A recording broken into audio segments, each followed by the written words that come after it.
Assalamualaikum warahmatullahi wabarakatuh. Kembali bersama SM News.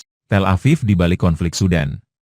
Perdamaian di Sudan tampaknya tidak hanya bergantung pada Mesir, Arab Saudi, dan Uni Emirat Arab, UEA, tiga sekutu utama Amerika Serikat di dunia Arab, tetapi juga melibatkan Israel. Dalam pidatonya di sidang umum PBB pada September lalu, Perdana Menteri Israel Benyamin Netanyahu menegaskan bahwa negaranya memiliki kepentingan strategis di Sudan.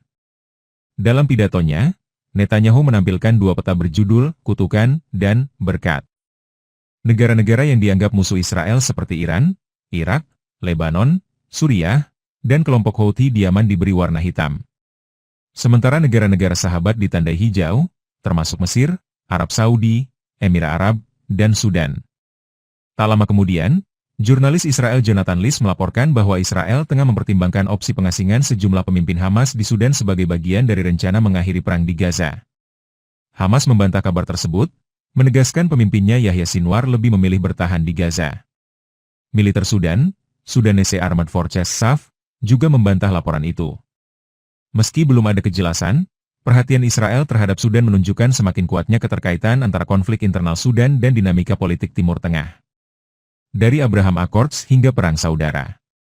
Pada 2020, Sudan bergabung dalam Abraham Accords, Fakta Normalisasi Hubungan dengan Israel, setelah pemerintahan Donald Trump mencabut status Sudan sebagai negara sponsor terorisme.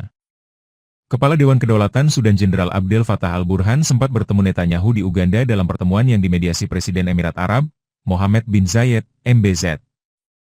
Setelah itu, Sudan membekukan aset Hamas di negaranya. Menjelang akhir masa jabatan Trump, al-Burhan menandatangani deklarasi Abraham Accords disaksikan Menteri Keuangan Amerika, Steven Mnuchin. Proses resmi baru direncanakan pada Februari 2023 saat Menteri Luar Negeri Israel Eli Cohen berkunjung ke Khartoum. Wakil al-Burhan, Jenderal Mohammed Hamdan Dagalo alias Hemeti, juga memiliki hubungan dengan Israel melalui Emirat Arab. Ia memimpin pasukan Rapid Support Forces, RSF, yang pernah bertugas di Yaman, dan dikenal memiliki koneksi dengan Badan Intelijen Israel, Mossad. Ketika perang pecah antara SAF dan RSF pada April 2023, Israel disebut menjalin komunikasi dengan kedua pihak. Kementerian Luar Negeri Israel cenderung mendukung SAF, sementara Mossad berhubungan dengan RSF. Sekutu Arab terbelah. Sekutu Arab Israel kini terbelah dalam mendukung faksi yang bertikai. Mesir berpihak pada SAF, sejalan dengan tradisinya mendukung militer Sudan. UE justru membantu RSF, meski ban utama Sudan, Ban of Khartoum, yang sebagian dimiliki investor Emirat, menjadi jalur keuangan bagi SAF. Arab Saudi lebih dekat dengan SAF karena khawatir peran UEA di Laut Merah akan mengganggu stabilitas kawasan.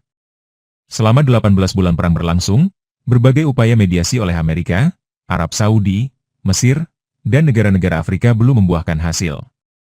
Hambatan disebut datang dari tokoh Islamis berpengaruh, Ali Karti, yang berulang kali menggagalkan upaya pertemuan antara al-Burhan dan Hemeti.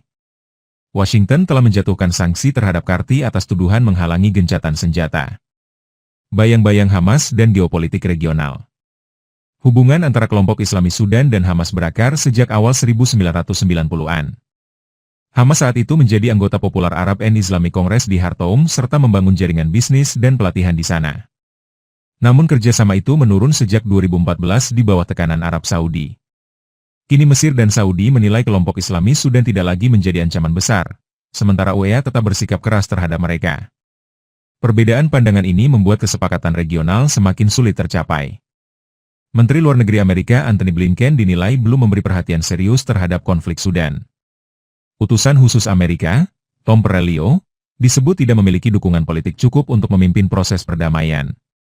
Meski wacana pemindahan pimpinan Hamas ke Sudan mungkin sebatas spekulasi, isu itu menegaskan satu hal, masa depan Sudan kini bergantung pada keseimbangan kepentingan antara Israel dan Sekutu Arabnya, sebuah gambaran nyata bahwa konflik di negeri itu tak bisa dilepaskan dari peta besar geopolitik Timur Tengah. Demikian berita kali ini. Wassalamualaikum warahmatullahi wabarakatuh.